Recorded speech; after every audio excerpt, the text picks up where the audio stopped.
Hey, how's it going? Welcome back to the channel. Now, we all know that GoPro for some reason have been able to get much better footage than the rest of us can from their cameras, and it's been suspected for quite some time that they're running some sort of magical firmware that the rest of us don't know about. As it turns out, that's exactly what's been happening, except now they've released it for all of us, and we can install GoPro Labs now on our Hero 8 Black. So that's what I'm going to do today. Stick around and see how it works.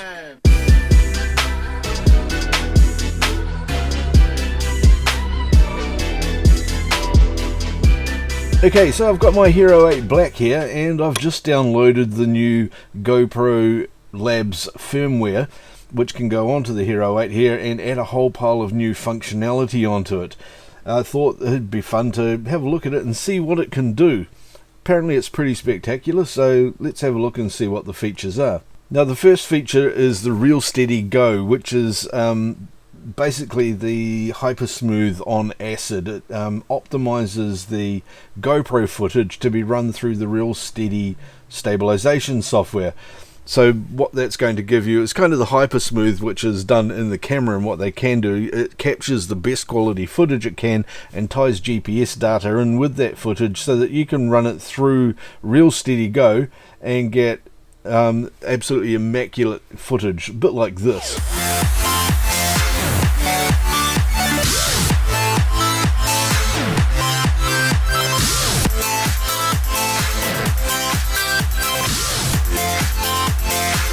So that's the footage that's on the Real Steady website that they've used, and you can see the difference on there fairly easily. The next really cool thing that they've done is being able to program your GoPro with a QR code.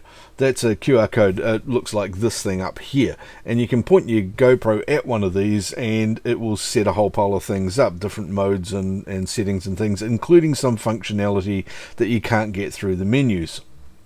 For example, there's a wake up timer, so you can say I want to shoot something in 2.5 days time, and you can set your GoPro up, wander off, and it will wake up and start recording it 2.5 days later exactly where you want to.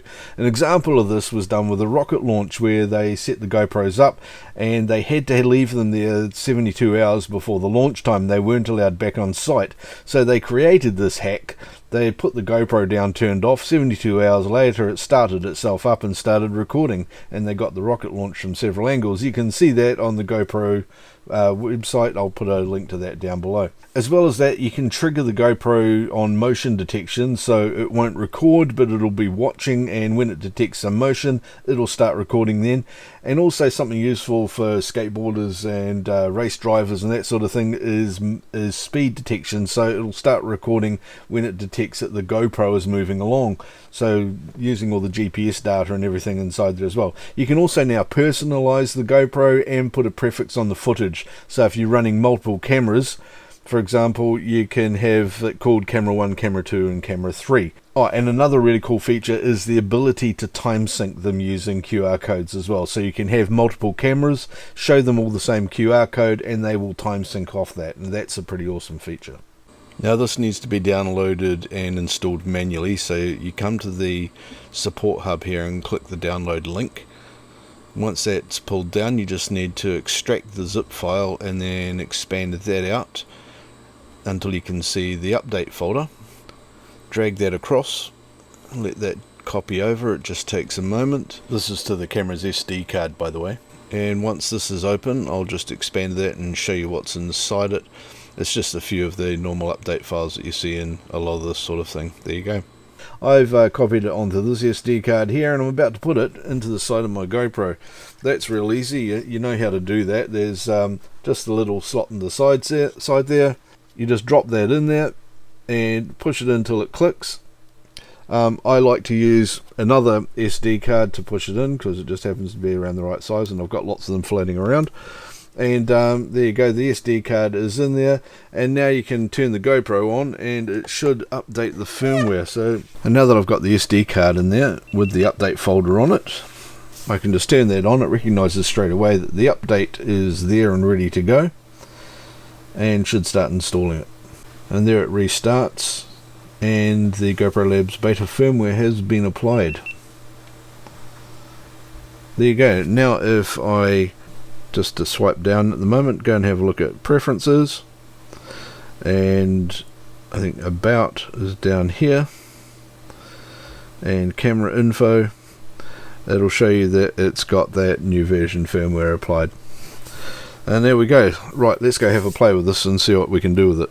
I should also mention that if you decide later on you don't want this firmware on, you can also just put the old firmware back onto an SD card and flash it straight back to that as well. You don't have to worry about that. And putting this on doesn't remove any of the existing functionality, it just adds some of these other hacks to the GoPro. Anyway, now I've got my GoPro updated, I think the first thing I want to do is try and set the precise date and time on it, which you can do by using QR code on the website, which I'll flip to right here. Okay, here's the website, and it's got a few different things on here that you can do straight away. There's a sample QR code, and I'm just going to point my GoPro at that and see what happens, and there you go. It comes up with QR code URL GoPro.com. I read that one really fast without any problems, so now I'm going to go do the date and time update. Apparently you can do this with a number of GoPros and they'll all be perfectly synced for doing multicam editing, for example, afterwards. So here we go, just going to scroll down a wee bit, and just here it says setting your camera's date and time. So I'm just going to click on that link there, and that starts this whole thing here. Now that's I assume, oh yeah, the QR commands for setting the date and time, so I will just show that to my GoPro, and apparently that's done it already. What does it say here? To set your date and time very accurately, this is used for multi-camera shoots. Simply point your labs enabled camera at this animated QR code to set your date and time very accurately. This is particularly useful for multi-camera shoots as it helps synchronize the time code between cameras. It does say it may drift slowly over time, so just resync it again between each shoot. So I'll just hold that up and it recognized that straight away, and it set the date and time. Okay, that was ridiculously easy to use, and obviously I'm now going to need to go and buy 3 or 4 more of these things so that I can really test it in a decent environment. But first of all, let's have a look at some of the other QR code things you can do here, particularly creating custom codes which you can use to set up several cameras identically as well. So the whole pile of other different settings like the EV compression and all that sort of stuff. So let's have a quick look at that. Okay, so here's the page, and I'll just zoom in on a bit on that one so you can see the text here a bit better.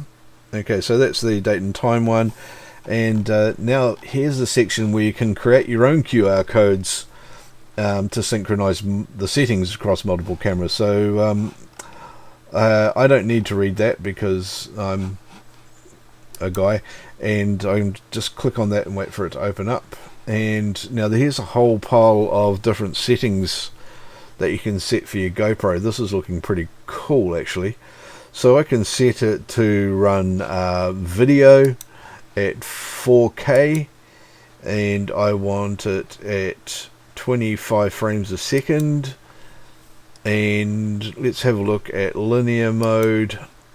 I want hyper smooth turned on. The audio type, I just go stereo on that. I want to set some Pro Tunes controls, and I want a flat image so that I can correct it better. The white balance I want at 5500 Kelvin, minimum ISO of 100 and a maximum of 400. Let's have a look at this. You can lock the shutter angle off, and that's what you'll use to make sure it doesn't conflict with, say, flashing lights you've got in your room or anything. It also lets you choose some really unusual shutter angles, 2% and 10% for example, which you can't do elsewhere.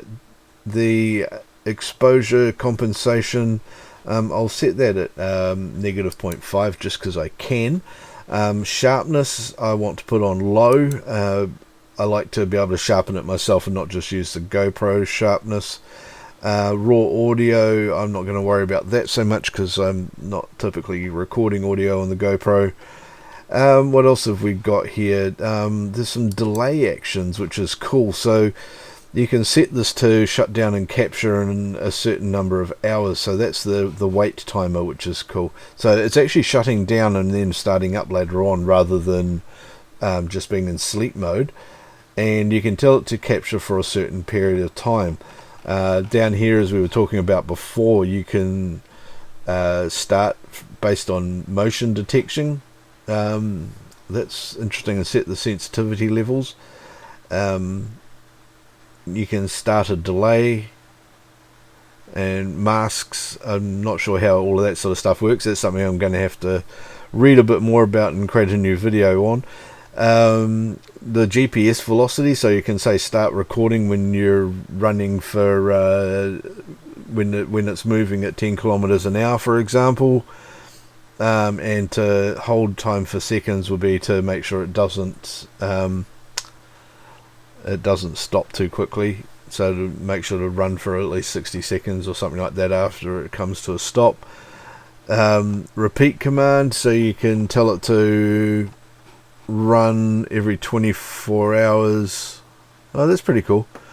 Oh, or it actually works out sunrise and sunset as well, so that'd be good for doing like the stop motions and things like that. And it turns all of that into a QR code, it looks like, as you're doing this sort of stuff. So if I change that from off to medium, raw. Okay, so all these variations it will have pre-programmed codes for. Okay, so that's all really interesting. It looks really cool to work with, and is a really fast way of setting up a GoPro, even if it's just a single device. So what I'm going to do is take my GoPro here and point it at that QR code and see if it sets the settings correctly. So here's my GoPro here, and I'm just going to point it at the QR code. And I can see on the screen here it's set to 4K 25 linear straight away, in video mode, so exactly what I just told it to do, and that quick. So if you had a fleet of say 10, 15, 100 GoPros that you were using at an event or something like that, you could set them all to start at a particular time and have them all synchronized time wise, have all of the color settings and auto-tune, everything all set up ready to go, and not have any of this horrible variation in color or anything to deal with when you come back to editing them, and be able to put them all into a multi-sync system as well. So I think that is absolutely fantastic. I'm going to really enjoy this. There's your first look at this thing anyway. I'm obviously going to be doing more with this and playing around with it, and we'll bring you back some more videos as I discover new stuff. Anyway, go grab this, put it on your camera. It can't damage anything, it's only a firmware update. I did note that if the firmware update does fail, you just need to pull the battery out and it resets it, put the battery back in, run the card with the old firmware, and that will get it back up to date. You can remove it as easily as it was put on. The instructions are all on the GoPro website, and I've put direct links below to where you need to go to get that sort of stuff as well. So I'm going to go around and play with this now. If you found this useful, click on this thing down here, and if you want to see more videos of cool stuff like this that I'm doing, there's this one and this one, which YouTube says are exactly what you're looking for, so you should definitely go watch them, because YouTube know what they're talking about. I'll see you in the next video.